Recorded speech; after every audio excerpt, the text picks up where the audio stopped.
Evening, guys. Welcome to tonight's Hangout in the Crib. As you can see, there's only three of us today. We've got the Pain Train and the BP Professor What's and up, myself, cuz? Earth.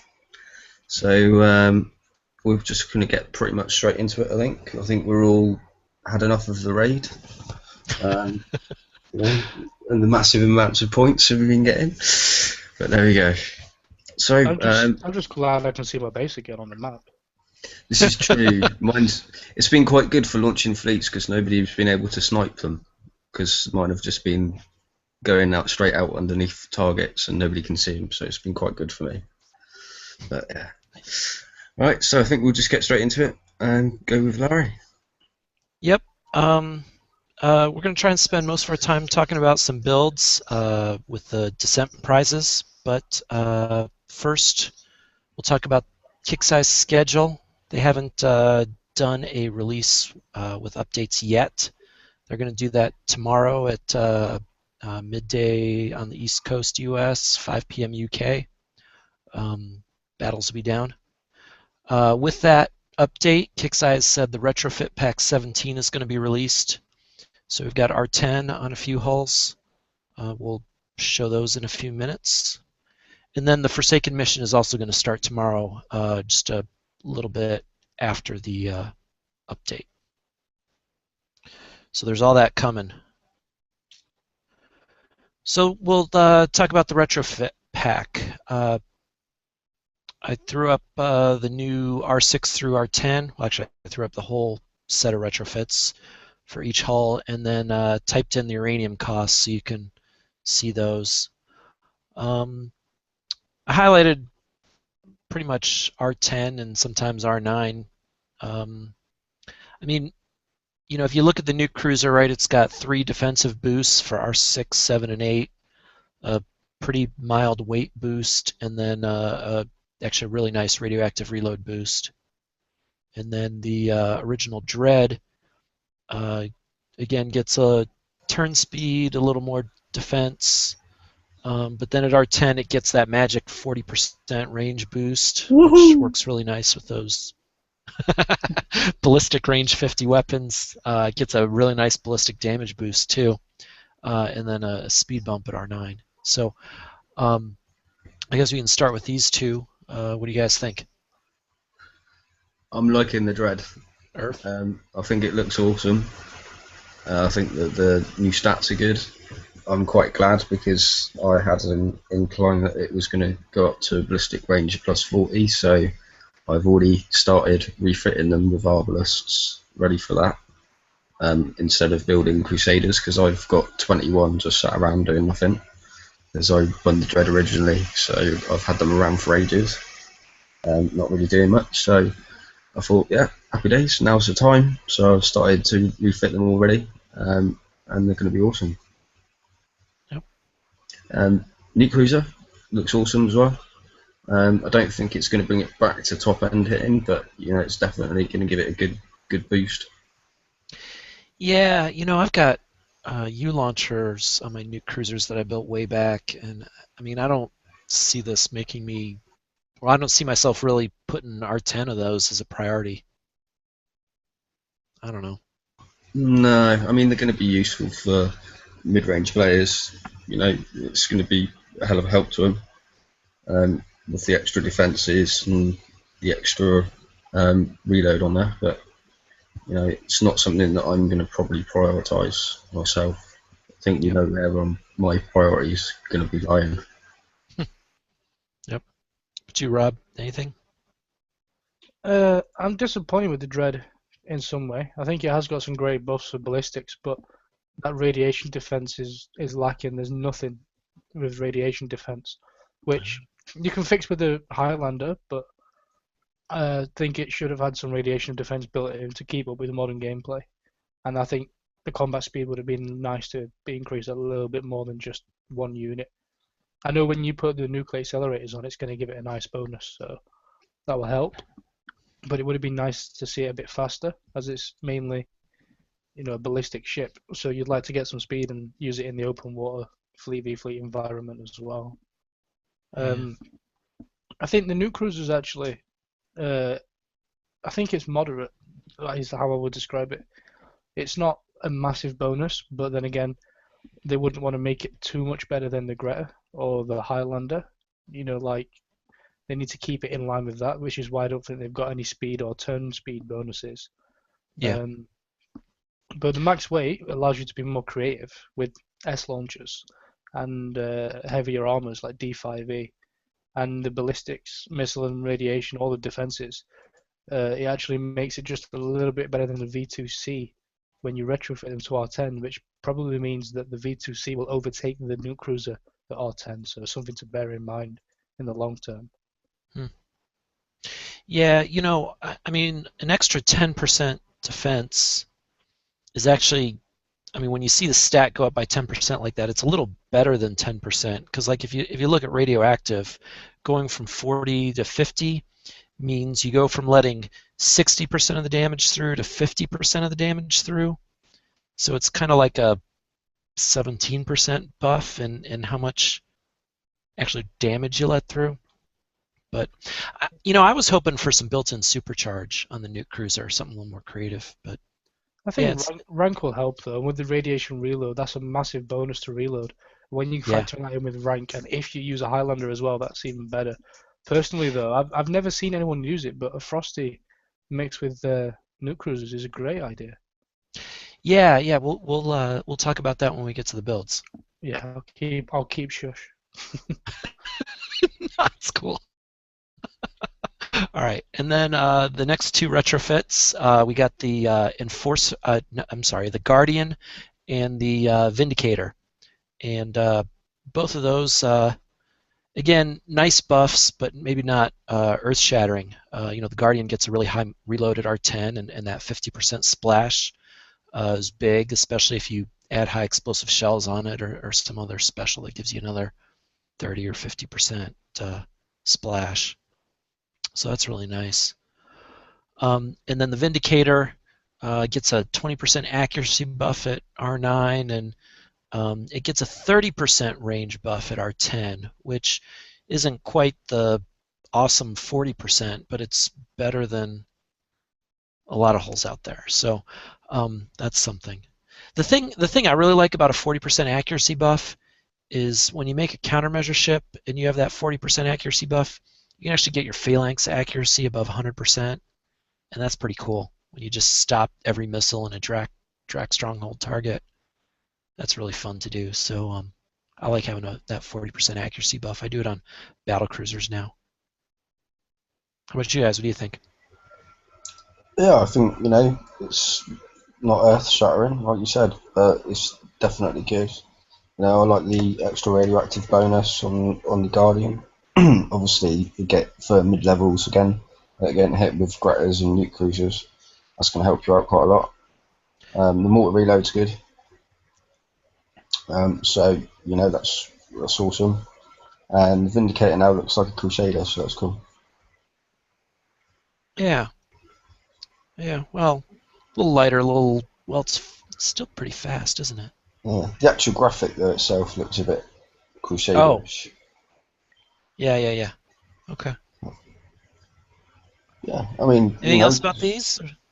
I think I want to point out that the Vindicator is really cheap for uranium cost. It's not going to cost an awful lot to get it to R10. Time is always the thing with the holes that bothers me. They're sitting and waiting a week and 10 days for R4, R5, probably the same for 9 and 10. Yeah. That's what discourages me. But cost-wise, it's really cheap. You can use the spare uranium for road crews.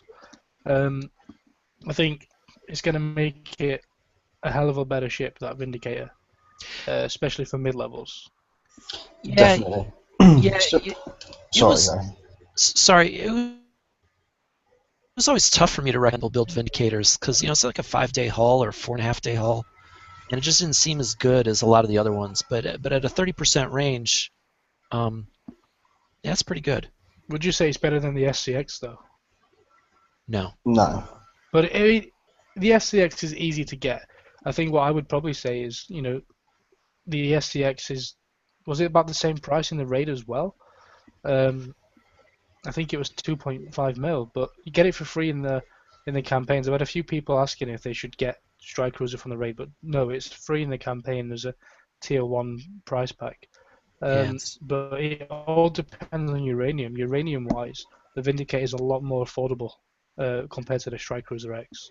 Yeah, and the Vindicator's actually a really good hull with ballistics on there. If you stick some disruptor cannons on there and some arbalists on there, for dredges, they'd be quite good for someone who hasn't got anything that's any better. Oh, definitely. Just moving on to the Guardian, though, I think what I'd like to say is, for this to be more effective, we'd need to see a repair modifier added to it in the next repair modifier pack.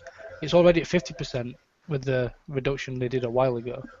But I think for this to be an effective base card, and it can be effective, is obviously you're going to have it in such a place where anything can hit it. You can't outrange it. So you need to tank that up with a few Reaver bulkheads, maybe some plates as well, depending on how you're setting up your base and your layout and stuff. But if you put combustion system on there and you can retrofit that and get more projectile speed, and then you put on one of the new morts like the Searing Barrage is a really good idea. It's going to hurt if you get someone caught in the corner. If the Wendigo slows them down enough, and with its low arc and combustion system, it's going to at least catch them with a splash, which thankfully they've given you more of at R10. Yeah, I mean, definitely it's going to help out with that. But the main issue that I see with it is that it can be outranged by most stuff. yeah. I mean, would have liked to see it. Yeah, 10% mortar range on it would have been Exactly. good. All right. Ready to go? Yeah, I think so. Aye. All right. Let's talk about Descent. I was just has some talking points for us. How'd we do? I can start, I guess. So on my main base, I spent maybe about 100 coins, got 65, 66 million. So I took the Frosty and the Nova, caught up with Nighthawks, Pandemonium, and Infernal Core. So, I mean, I didn't think it was that hard to get points. I did like 10 siege campaigns and 4 elites. I thought the siege campaign was easier than last time. It took a little figuring out to find good ways to attack the Shroud. I thought the elite was a little harder, but I started doing that at the end of the raid, so I didn't have to spend coin. I just ran my Hell Strikes through the center and then clicked repair and came back later. So I kind of stopped coining at the end of the raid just to get the last few elites. I didn't even use my Grease Monkeys, in fact, and so I guess I'll save them for a hard raid. But and then on my little base, my sub-level 60, I did 44 strike campaigns, got a Frosty and V2C and let's see what else, Pandemonium, Arbalest, Speed 3, Kuda, Frigate, Sawfish, I don't know, 56 million points. It sounds like you had a sore arse by the end of the week as well. Yeah. I mean, it was no coins, right? Because I had these Mercuries that could blow through about three strike campaigns for, and then just repair for 4 hours and go again. So, thought I'd clean up while I had the chance. How about you guys? Mine was pretty cheap, to be honest. I think I spent more money hitting bases than I did in the raid. Obviously, with the sector bar progression, a lot of the first 2 or 3 days, whatever, it didn't take us that long, even 2 days, was spent primarily hitting map targets only. I'm not one of these selfish people to sit and do the campaign and then steal the 90s, So I did a lot of the map targets and it was really cheap. I did a few videos showing how I did it and the cost. It was like talking 2 coins to do a 65. You got about half a mil, I think. So Yep. I was racking up points really fast for really cheap. I didn't use my Grease Monkeys at all on the fleets. I was saving them for the level 90s, which disappeared fast. We'll get onto that in a bit. So I used the grease monkeys after to just take my frustrations out on players' bases instead. Time needed. It was really fast. I literally stopped playing the raid for a good couple of days until yesterday, where I picked it up and finished off to get my second Frosty and a second Dante's, and that was through helping people out. And obviously, like you said about the elite, I ran my Crusaders through the middle, took all the platforms and stuff, and a couple of the ships. I could almost kill the whole thing if I drove really well. And I know some people in my group did take the whole platform with just one Crusader and Frostburn fleet. So it was pretty easy. But you were. Yeah, I agree. It was a pretty good raid, really. It was quite well balanced, I thought. Damage to on the top that we were taking on the targets. The ease of it was fairly, realistic. Wasn't over the top. The point payouts were pretty good as well. So, it's probably one of the better raids that we've had recent times. I've got all of the prizes that I wanted. I think everybody in my group got a Frosty, so we're pretty good on that one. Yeah. But the main issue, I think, with the raid, I think that in the actual principle of it was quite good about the platforms. I think the implementation could have been better. Yeah, like we were talking about before the show, a lot of I think the distribution of those level 90 platforms was not fair. In my sector, and I think, would you say in your sector, Rob, there are only about 7. Do you mean the protos, the actual wins? The level 90 platforms. Oh, the level 90s. There was quite a load of them. Oh, you had a lot? We had loads. We had like 7 or 8 for a drag base. Obviously, I didn't hit them. I probably hit about 15 to 20 myself. We actually only had 7 for the entire sector. Yeah, or if we had the same thing, right. And then what really annoyed me is the sector next door had unlocked all of theirs, and they had 14 that I could count, and not one of them was touched the entire raid. And that was just fueling the fire with the guys in my sector. Yeah, we saw a few people who had unlocked them and they weren't hitting them. It's just frustrating. You wish you could hit them. And I'm sure everyone in the game has tried to hit one in another sector to get that little pop-up where you almost put your fist through the screen, where it tells you can't hit it outside of your sector. Yeah. I can see why they done that, but if they're not being hit over there, I reckon they should have taken that lifted that cap off for the last day. And allowed people to hit them. Have a free for all. As long as you'd obviously unlocked it in your sector, for the last day you should have been able to hit them. Is my opinion on the matter, but that's my opinion. Not a bad idea. Well, I think the distribution was kind of unfair, and what I would have liked to see a little different is maybe drop a few around each relay tower, and then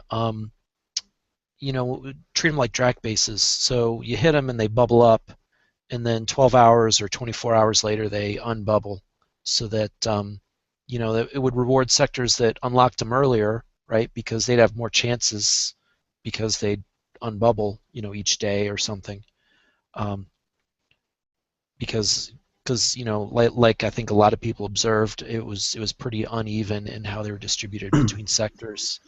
And our sector bar was at 1.5 million points, which I think as sector bars go, that's one of the higher ones I've heard of, and we still only had 7 of those level 90s. So there is something weird going on.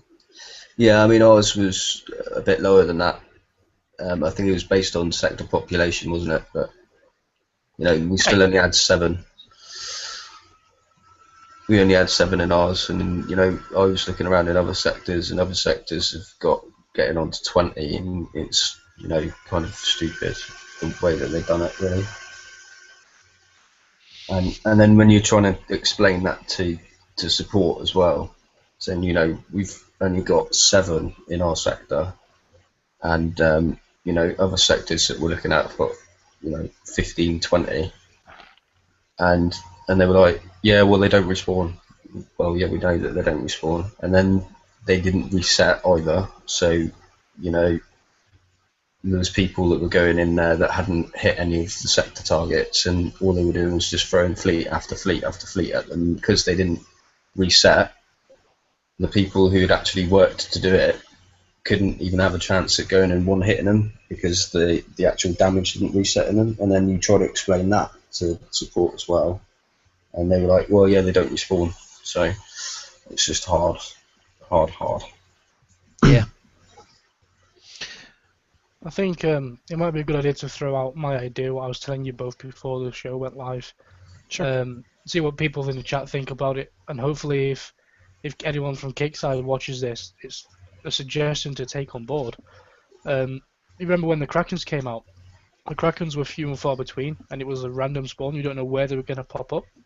They would just appear randomly, and sometimes you would spend ages looking for a Kraken. That's how rare they were. They could have done a similar spawn rate. So once you unlock the level 4 on the sector bar, the targets either start spawning or you can start hitting them if they were spawning previous. And it can just be for the rest of the raid, after you've hit that threshold, the Krakens, well, the Reaver platforms will spawn as Krakens in that fashion where they're just randomly coming up. And obviously when you hit one, you've got the same chance of an increased Proto Nemesis blueprint drop rate, and that would have been a hell of a lot more fair, and it would have not made anyone restricted for time zones or anything. And I think that's something they should really consider for next time. Yeah, because I mean, there was a lot of people in my group. I mean, especially with there only being 7, they were gone in less than an hour. And if there's for people that have been working for the last 2 days in order to unlock it, to have a chance at getting them, for them to either be in bed or at work and stuff like that, and then all to be gone in an hour, and people that hadn't even bothered to hit any sector targets jumping in them and boosting them so that nobody got a chance to have it. That was kind of a big deal for a lot of people, and a lot of people felt a bit cheated. So I think that Rob's idea is probably one of the best options that they've got if they want to implement something like that in the future. Yeah. I thought it was a good idea. They just need to. There's a lot of people that felt it was unfair how those went. So I think there's a another lot of thing good ways as to well, fix it. we were really looking forward to the teamwork element, and as soon as it came live, we actually did a live stream and hit one live, and we didn't just do that one, we did loads before and loads after. We had so much fun hitting them as a group, and it made the raid less of a grind and more fun. Even if they did that in the future and they didn't offer a proto, or they offered something else like uranium or something and points, that was something that really annoyed people, because it did say it in the first raid brief that they were going to give, I think they used the word a plethora of points available, and then they edited it out, but obviously that wasn't made aware to someone, because once you've read the raid brief, why would you need to read it again? Yeah. So there was people in our set, like one guy in my alliance, he already has the Proto Nemesis. He had no interest in winning a second, and he would rather somebody else win a first than him get a second. The only reason he wanted to hit them was for a boost of points. So he jumped on hitting map fleets for 2 days continuously, hoping that he would top up his points at the end, because he was under the impression that that's what it was meant to be. And he gets nothing because he's maxed out uranium, he's got a Proto Nemesis already, so he felt really... He used the words robbed. He said he felt robbed, and I don't blame him for feeling that way. No, I mean, it's if you're going to do it and you're going to change the raid briefing before after it comes out, because you're going to have this issue, people don't revisit the forum once they've read it the first time, and a lot of people, myself included, will just copy and paste the raid briefing across into their group page or whatever. If I've done that in the beginning and before they've changed it, nobody's going to bother going to the forum to go and look because I've already posted it. So, exactly. if you're going to do it, you need to put something, when you enter in the game, have a pop-up saying, the raid briefing's changed. The Reaver platforms will no longer give any points out or whatever. Yeah, that was going to be my suggestion. Do an in-game alert. Something so important like that needs to be broadcasted to the game rather than just to those who double check the forum. Yeah. Yeah, I mean, we were quite lucky because I was on the forum, and we've got a few people who frequent the forum quite a lot, so we knew about the change, so I could inform everybody of the change. But like people that haven't got people that frequent the forum a lot, it's not really on. You should just at least make it clear. Even if you put it into the raid pack on the side, in big bold lettering at the top, saying that the Reaver platforms will no longer provide points, that would have been good enough. Yep. Just before we move away from the platforms as well, I can't remember who said it now. I remember reading it earlier in chat. Someone was saying about they noticed that the sector notifications was becoming fewer and further between towards the end.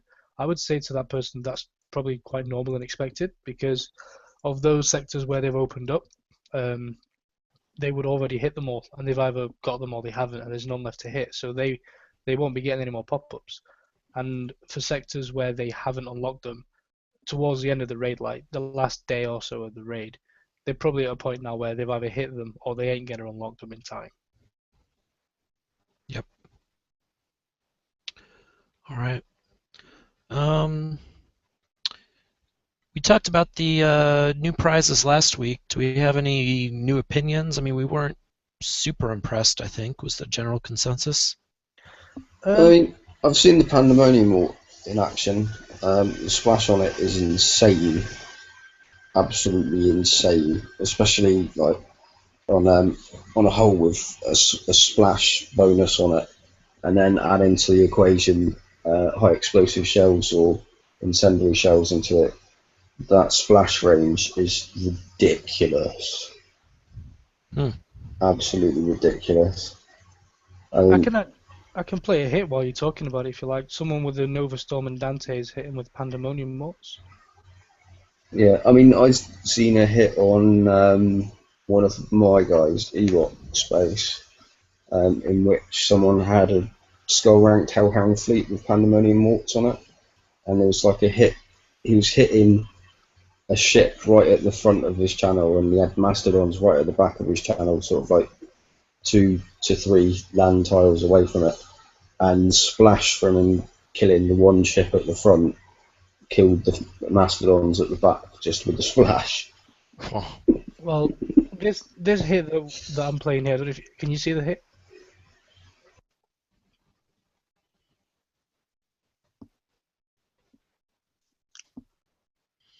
Can you see this? The hit? Yeah. Yeah, so, I mean, it's certainly not the base base in the world, but I think the fleet did make it, but I wasn't so impressed with how it only seemed to just make it. And I think for, looking at a Hellhound fleet hitting a base, it could have done it for a lot less damage to the fleet. I'm sure the repairs might differ, and there is only 3 ships, but I wasn't so impressed. And I'm already noticing it's not getting a speed up as it goes through that fire field. Well, I can confirm that I watched one today and it's working. It's working through ice fields. I don't know about the fire You'll see fields. here. There we go. It gets a massive bonus. It just kind of throws it around the channel. But I think, I don't know, he didn't seem to. I don't know what you lot think about this hit, but I'm not impressed. And I just think that's a lot of money they've spent for something they could have already done with another fleet. Yeah, I mean, you've got to take into account the rank's not very good on it as well, though. I think it's obviously going to improve a lot with rank. It's going to be quite a lot of difference with the rank on it. But I mean, I've been hit with them, and I'm not massively impressed with them, to be honest. I'm certainly not saying it's a bad fleet. I'm sure it's going to be a killer fleet if built right. I'm just not sure, considering the cost of building it and everything and ranking it. Would you argue that it's worth building, or would you say refit what you've already got for the same outcome? Well, I'm personally not going to build it. I might build the flagship, um, but I'm probably not going to build the actual Nova Storm itself. Yeah, I don't see these as a priority, especially with a repair modifier. Yeah, I mean, realistically, there's not enough of a difference for me between it and the Spader DNX to sort of warrant the extra 50% repair time on it. You know, Yeah, it's just, for me, I just don't think that there's that much of a difference. So, you know, I might be proved wrong, but to be honest, you know, it's just, I'm not really feeling it. yeah, not feeling it. All right. All right. Do we want to move on to some of our builds? Yes. Yeah. All right. Whoop. Wrong button. There we go. All right. Since I do the slides, I get to start. Boo. This is. This isn't Korea. You can't do what you want. I am Kim Jong Cornholio, and I will launch my missiles wherever I want. Well, actually, they look like launchers. So if you want to talk about those. Oh yes, launchers. So this is the Frostburn I built right after I won it when it first came out, and I've been using it for a while, and I kind of like it. So I built it to go with a V2H fleet, and actually I end up using it with mastodons more often as a spotter. But the key thing about this build is I put 8 N launchers on it and Gauss. Now I usually don't like Gauss with cryo launchers because it doesn't add a whole lot to your DPS. But what this gets you with the Gauss and the 8 N launchers is against buildings and against stuff that doesn't evade very well. Each salvo gives you a shockwave. So so what it does is it sets up a bypass field, right? Because the ice field does bypass, and then it makes the missile hits more effective. And this is a real, I'll call it an offensive build for the Frostburn. Its drawback is that it's pretty lightly armored, and you know if I want to hit bases with this, I really can't because it just doesn't have enough armor. So, but I like it. It's great in raids. It's really nice in dredges. You know, with 2 mastodons and a P-drone arb, I do a dredge, like a 63 dredge, in with just over 2 hours of repair. So this is pretty nice. And then the next Frostburn build is what I was thinking about for my lower level base. So this Frostburn is a little bit more defensive. It's got a lot heavier armor. It's got all that D5E, and it's got the phalanx. And then I also put countermeasures on it. So what I noticed in this raid is that I was having trouble with the UAVs that came out of the Hulk and the shroud ships and the mortars and whatnot. So you know, I wanted a Frostburn with heavier armor, and I wanted it with the phalanx to deal with UAVs.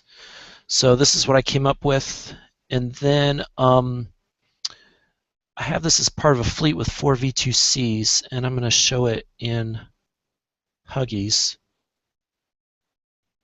So I've got 4 S launchers on the Frostburn, and then 3 V2Cs with, or 4 V2Cs with 3 S launchers each. So I've got 16 launchers in the fleet, and again, between the fleet, I'll get that same thing. I'll get 1 salvo if it's against a building.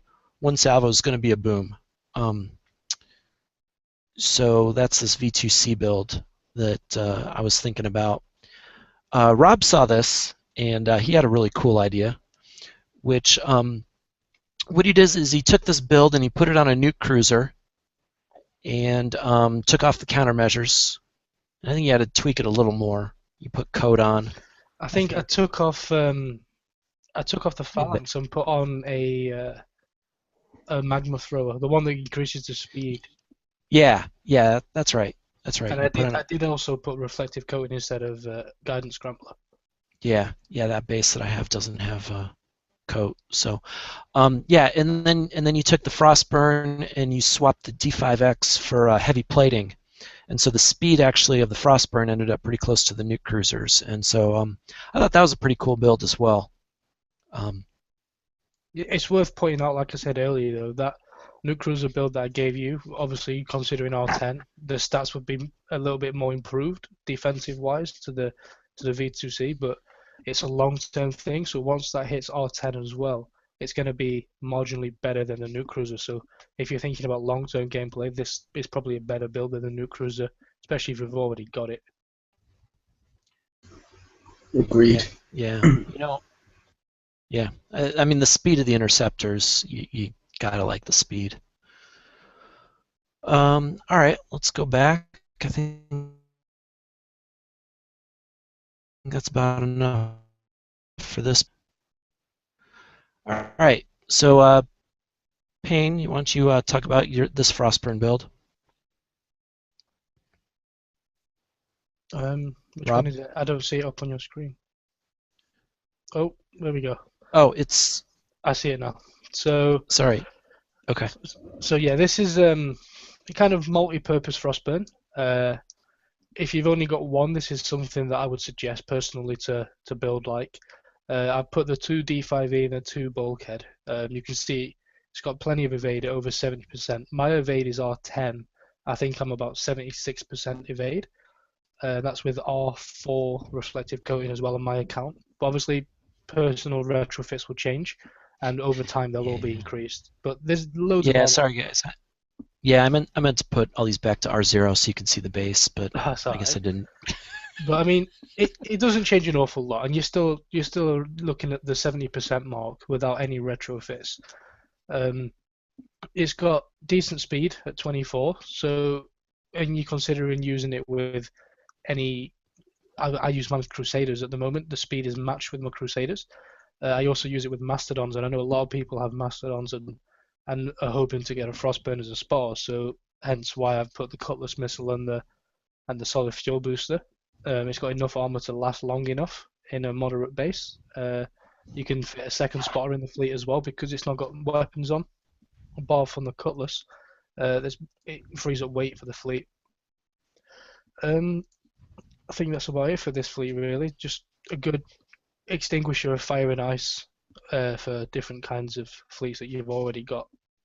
I even used it with the Dread X's at one point, just to put out the napalm. All right, here's your next one. So this one is my Deluge fleet. A hell of a lot more useful now. Reapers have had their little, let's call it, predicament recently. But if you're looking for, I want to say first of all, it's probably best useful if you've got a second Frosty. I use mine with one, and what I did is I switched out one Deluge 3 for a Cutlass missile and kept the Alloy MC3 on instead of Siege Battery. But if you've got two, this is a more perfected build for Deluge. And if you've only got one and you still want to use a Deluge prep, then you can put that one Cutlass on. I've gone with the full D5E, and that's for defense against general ballistic turrets and missile turrets, as well as the Enforcer, which is the main thing. Siege Battery 3 rather than Alloy, because you outrange everything but an Enforcer in a base. So you don't need the defense unless they're on driving, in which case you probably want to hit retreat anyway. But turrets wise, it does a good amount of defense. It is for use with the 3 other V2H. Yeah, let me pull those up. Oh, have you got the build? Brilliant. Larry's the man tonight. So yeah, with those V2H to complement it, they've got the same build. You can't have as many Deluge on. You can only have 4 hybrid slots on a V2H. But rank this up and get your V2H R5. You start ranking up your Deluge missiles, retrofitting your Deluge missiles to give more damage, and it kills through things really fast with the bullseye as well. If you want to select the Jug X is just the decoy for the whole fleet. So I've put some explosive armor on, some evade, and the 1 radiation to give it all-round stats. The explosives more so I can hopefully sit under some apocalypse morts a little bit longer than I currently am. and it seems to be working really well. So if you're looking for a good prep fleet, at the moment, I think this is the way for prepping with Deluge on a V2H. All right. And then our last build is from Earth.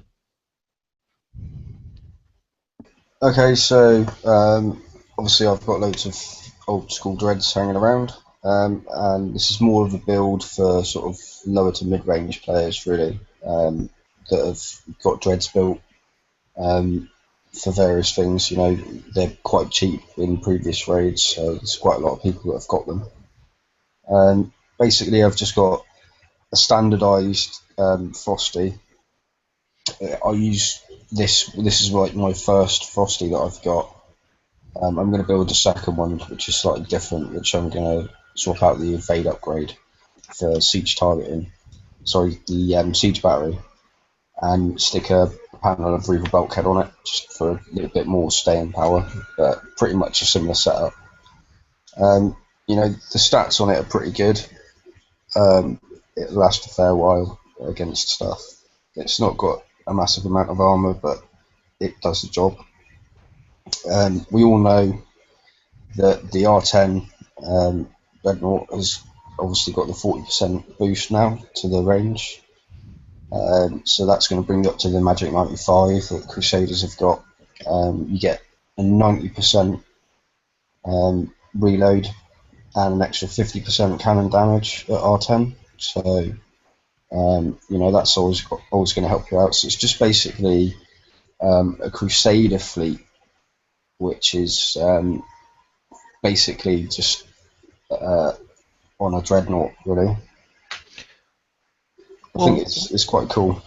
Would you rather have Crusaders or Dreadnoughts, or do you think there's situations where you'd rather? I mean, do you think there's situations where you'd rather have the Dreadnought because the Crusader's got the speed? Yeah. So go ahead, Earth. Yeah, the Crusaders got the speed. I mean, really. I mean, I haven't. I've got the ability to build Crusaders, but you know, I've got a little bit of a love thing going on with the old Dread because I was one of the original winners of it, and I've got a bunch sat around which really aren't of any use to me anymore. But I've loathed to get rid of them, so I've kept them, and I'm just going to refit them to make basically a Frosty Crusader fleet, but with dreads. You know, I think it's going to be a bit of fun. The evade is good for what it is, 66%. You know, you can get that up a bit closer towards the 70% mark with some retros on some stuff, which is going to help you out quite a lot. Obviously, with the extra cannon damage from the retro, I think it's R9 you get that. That's going to help you out quite a bit as well. So, I mean, it's more of an accessible fleet for mid players that have just managed to get their Frosty and have got some dreads built. It's a good little refit to be getting done. It's going to be lots of fun and help them do quite a lot, I think. All right. I think that's the end of our slides today. I didn't. We haven't got a slide for it, but I've just thought we haven't mentioned anything about base defense for a Frostburn. So I would say if you only have the one Frostburn, use it as an attacking fleet. You don't want it stuck in your base because it's a hell of a lot more useful out there hitting things, dredges, bases, anything, you know. If you've got a second one and your one you've got is universal and you're happy with just the one, and you just got one because you didn't want to miss it and you're not really sure about building it, stick it in your base. You don't need to armor it up to max and everything. You can use it in place of a Viper or something that you've already got. It has a hell of a lot more thermal. So sometimes in a base, I'm able to skirt around the edge and ignore the thermal. In those bases, there ain't a chance in hell of me doing that with a Frostburn. Yeah, I agree. I agree It's got 100%. extra. It has extra sonar as well, doesn't it? It's the highest sonar capability in the game. I know at the moment my Viper's on 132. On this, it's like 150, I think it would be. Yeah, it starts at 80. Yeah, so I mean, it's got four armor slots, isn't it? So you can get 4 D4Ps on there to add up to a bit more. Yeah, or you can You even can. use folding 2Ps if you wanted to look at the weight a bit more, and you'd probably get more benefit than having 1 or 2 D4s. Yeah, definitely. So I mean, with Reapers still being there, with in certain circumstances, it's always good to have a bit of extra sonar. Yep. You were saying about old school, there's someone in the chat who is very passionate about the Ripper Dread. What would you say about that? Just for nostalgic purposes, could you imagine the Ripper Dread bringing its way back into the game? Probably not, would be my guess. I But really want to build one. It's just the cost of doing it for a little play around. I'm not sure. well, I'm gonna build an Arbalest fleet like the one that I've just stated in there. But I'm also toying with the idea of making an Earth Shaker fleet. Is it? Mm-hmm. Earth Yeah, Shaker cannons. a base blitzer. Yeah, just to have a bit of fun, really. So watch your space and we'll see how it works out. Yeah, I was just doing the math. Even with nuke accelerators and the 40% range bonus, the Ripper range is only going to be 81.7 because those have a base of 43. Yeah, it's quite low, isn't it? I mean, That's yes, good for a Ripper cannon. Well, it's good for Rippers, yeah. yeah. I think the Earthshake is slightly higher, isn't it? I think it's about 47, is it? Base Yeah, on it the starts at Earthshaker? 47, so that'll put it at 89.3. Which ain't bad at all, really. Yep. I'm quite happy with that. I mean, obviously, the only downside to it is the lack of radioactive defense, but with the reflective coating and the retros that I've got, that's not going to be a massive issue, especially with using the frostburn with it as well. So. Mm-hmm. You cool? Yeah. I remember last week, Larry, I was going to show that video that you left me with the base defense. I think it's a good time to put it out there before the prize redemption ends.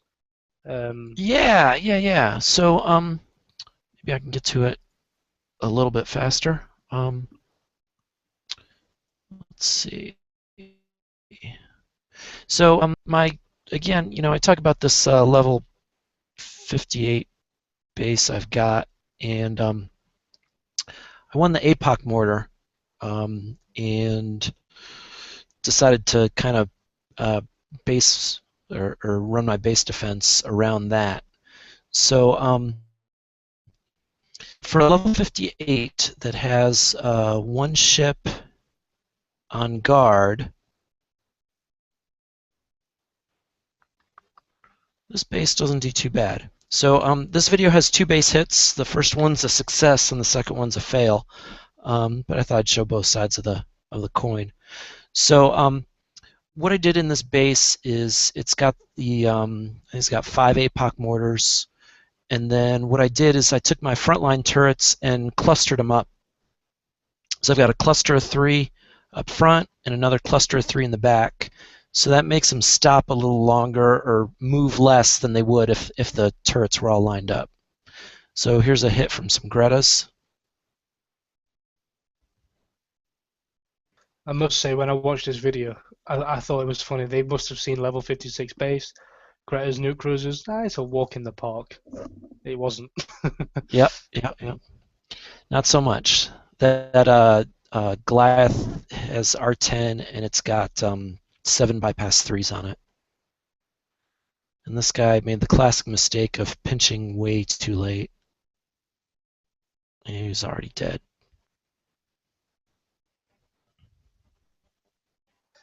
You got to love APOC mortars in base defense. Not so much on the other end of it sometimes, but yeah.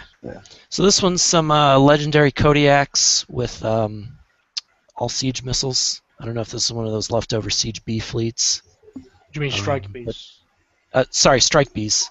Yep. I've still got one. Still does awesome for doing a Forsaken mission and stuff like that. Yeah. With the I think with the retargeting, it just took my turrets down too quick and didn't have to stop for very long. No, I mean they do So, an immense amount of damage to turrets, absolute immense amount. The siege, so the strike. You got me saying siege now. The strike beast. yep, They do, yep, they mince buildings like there's nothing there really. yep, yep. Those turrets go down so quick. But he's taken a considerable amount of damage. Yeah. Yep. One thing I will say is that if you've got eruption pyre on your apox, just a little tip from something that I was seeing the other day with we've got a couple of bases that have got R15 on the eruption pyre, and because of the extra splash that you get from it, and from the eruption pyre you get extra splash, and then it's increased by the retro. We One of the bases that we've got basically can kill a Hellhound fleet without any base guard in it because the splash is so great on the Apox that it kills off the Hellhounds running down through the channel. Yeah. I mean, the faster fleets, the interceptor fleets, do pretty good in that base as well because their speed. And yeah, I haven't won Eruption Pyre yet on that account, so One thing I would say, be a nice upgrade. obviously for your level, I wouldn't imagine Eruption Pie would be attainable simply because of the level 5 platforms that you need, and by the time you do all them, you'll be leveled up a hell of a lot more. But I think we were talking a couple of weeks back, weren't we, about this video in base, about having some disruptor cannons on your Goliath Yep. to help let the mortars hit. And I've just thought, at that level, Harpoon is easily accessible for a campaign if you haven't got it. I know we all kind of spit at the Harpoon, but it's got a massive bonus to damage increase in the last thing they did. But do you think that would help slow them down a bit? Mix a couple of Harpoons? Yeah, actually, there are 2 harpoons in there, and it really doesn't slow them down enough. I was a little disappointed because yeah, I did put 2 harpoons in there. There's 2 javelins and 2 harpoons. I think the problem mostly with that is that because of the Wendigo, everybody's switched to agility system on most of their fleets, so the harpoon effect doesn't really last long enough. Yeah, I would agree. I mean, in low-level fleets, though, maybe some level 50s hitting, level 60s hitting, they might not have been that intelligent in the builds, but it's I would still say it's something that you could use in your base if you hadn't got anything else. Yeah, yeah, if it right, I guess what you could say is, as a general rule, right, if you're depending on mortars for your base defense, you might as well put harpoons in instead of javelins. They're a lot quicker to build. They do almost as much damage, and maybe against some fleets you'll slow them down enough to help your mortars do better. So, I mean, it's not a bad idea. It's just in that base I haven't found them to be, much of a godsend. That even when they hit, they're not slowing down enough. Yeah, and that Goliath is helping as well. And if you did put the disruption cannon on, that would be enough, I think, for a base like that. Yeah. I think as well, if you added some piranha drones to make them stop a little bit as well, that would probably help out. I know we hate him. And everything else. We all hate piranha drones, but piranha drones, you either stop to take the piranha drones out and get pounded by the mortars, or you get pounded by the piranha drones in most cases. So, yeah, it's a thought. It's just a thought. I read a real interesting article, and it was written about another game, and it was talking about how to defeat the scrub mentality, and one of the things about it was it talked about don't think you're too good for certain strategies,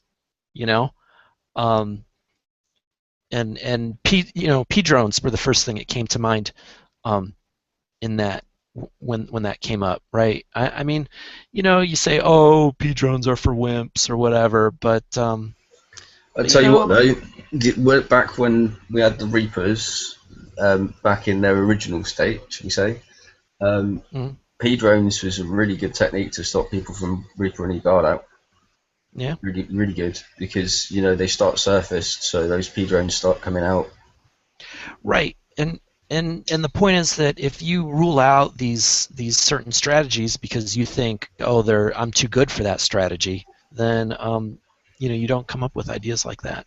So Definitely. And I would say, to add on to that, pretty much, if it works, fuck what everybody else says. If you like it and it's working for you, why would you not use it? It's your game, not nobody else's. that's Exactly. right. That's right. But that doesn't mean it's right to frubble. I would agree, but then I suppose in that logic, there's always going to be things out there. We've seen a lot of people throbbling, locking guards, what the majority, I would say, of players frown upon. But I suppose in their point of view, it's their game and they're doing what they want to do. That's right. And we've just got to overcome that. We can sit here and moan about them. We can say that they're a bunch of cunts, but it doesn't change them from doing it. And it means we have to adapt how we play. Whether that means we just say, screw you, I'm hitting somebody else, or you know what, we're going to sink all of your fleets for the next 2 weeks. It's your game, and you got to play how you got to play. That's right. Yeah. That's right. That's my number one motto is I'm not going to play by your rules. I'm going to play by Kick-Size rules and my rules. So, See, I had a bit of an issue during the raid because I might have gone and smashed up an entire alliance, but I got sort of like halfway through, and every single fleet that I launched, they locked up with Phantom Nighthawks. So it's literally like before I could even get to the map, they were on it. And I was speaking to a member of their alliance the day after, and he goes, "Yeah, you had 14 sets of Phantom Nighthawks at your base because we had to shut you down so you can smash us." So I was like, Doesn't that make you feel good, though? Doesn't it make you feel like you've accomplished something if someone's going to that much effort to stop you? It does, but when it's like 42 coins to repair it every time, it gets a bit sort of that's their strategy, isn't it? Gets dull pretty quick. If they can't stop you in their base and they know you're going to go and flatten them all, their only hope is that they can catch you on the way through the tower and keep you spending your money until you just think, fuck it, I'm done. And then no, they didn't even wait for me at the tower, mate. They just sat outside my base, and every time I launched, I didn't even manage to get to the map before they were on it. Literally, I got to the map, and my fleet was like, "You're being attacked." And I was like, "Oh, for God's sake!" That's right. Yeah, it's a pain. Well, I like saying it. No rules, just consequences. Yeah, I love people. The irony of some groups. I'm not going to name drop or anything, but I had one guy just within 2 hours left on the raid. I'd done my raid at this point. I launched a fleet, and he was sat outside my base with a Phantom and 4 Spectres, and I had a Frostburn Crusaders, and he managed to rise, and my Crusaders killed him. And then obviously, naturally, I went straight to his base, and him and his alliance were still raiding. 2 hours left, and I'm like, what's more important, sniping fleets or finishing your raid? So, I'm in a big group. There's quite a few of us, and we stopped them from finishing their raid, which we got so much hate mail. Personally, I got called every name under the sun. But the way I look at it, if you want to try and mess my raid up, I'm going to return the favor. So, if you're gonna use these tactics, expect people to use them back, and don't bitch and whine when they do, because life is not fair, and neither am I. Well, I think what you did was pretty fair. So there.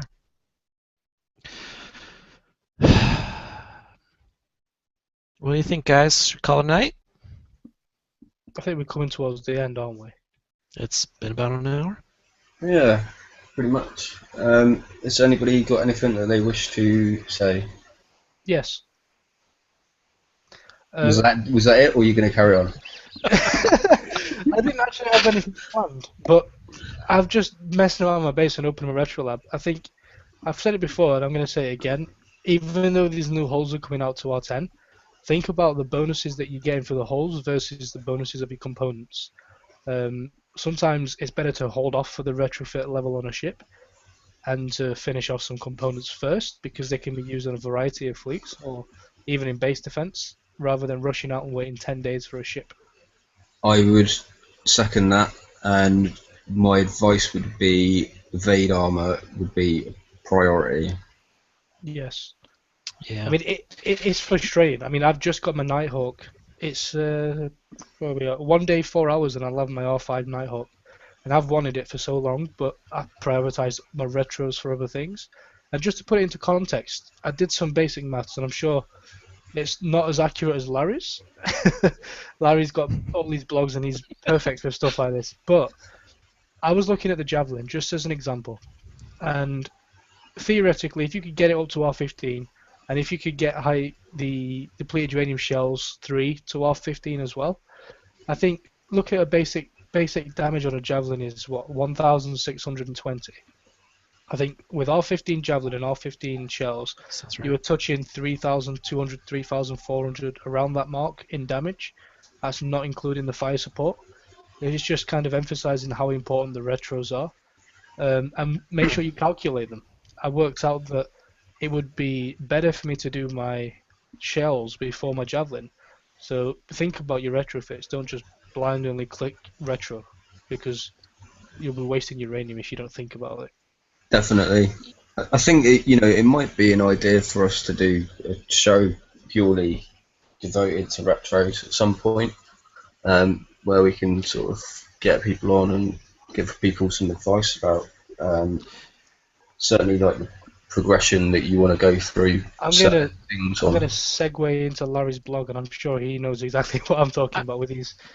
Yeah, I did an article, I don't know, a ways back, I think when they released that set of turret retros, and tried to compute, whether you ought to do the weapon first or the special first. And it's funny that you said that, because I thought I computed that in most cases it was beneficial to do the weapon before the special. But There's going to be a fight coming. Yeah. But we'll have a look at it. So yeah. That's a cliffhanger for next week's show. Whether All you right. should do the javelin or the shells first, and we'll grind the numbers away in the background. All right. But, yeah, I think that doing a retro show is probably a good idea. I don't know what people in chat think, but let us know what you want us to do. If you want us to cover some retro stuff in one of the Friday shows, we'll quite gladly do that. Yeah. I guess I'll use this opportunity to plug the blog again. bpprof.blogspot.com. There is a link on the blog to all of our show slides. So, our slides from tonight will have Huggy links to all the builds we had. So, if you want the exact Huggies link, you can get them off our slides. So, that'd be one reason to go get them. So. Yeah, so we've got that. Nelson on chat's pointed out as well. It's 1:03 a.m. in England on the 23rd of April, so he wants to say Happy St. George's Day to everybody in England. Yeah, we're all going out on the lash today. It's going to be good. Right, so basically, just want to say if you've not gone and liked the Battle Pirates Crib page, go and do so. It's facebook.com/the Battle Pirates Crib. Loads of info on there. As we said, we'll post all the builds and stuff on there. Any questions you want to ask us, just message us. We'll get back to you. Might not be right away, but we usually endeavour to get back to you within sort of like 2 or 3 hours, maybe 6 hours, depends on whether we're at work and stuff. Just sounding like Kickside now. Yeah.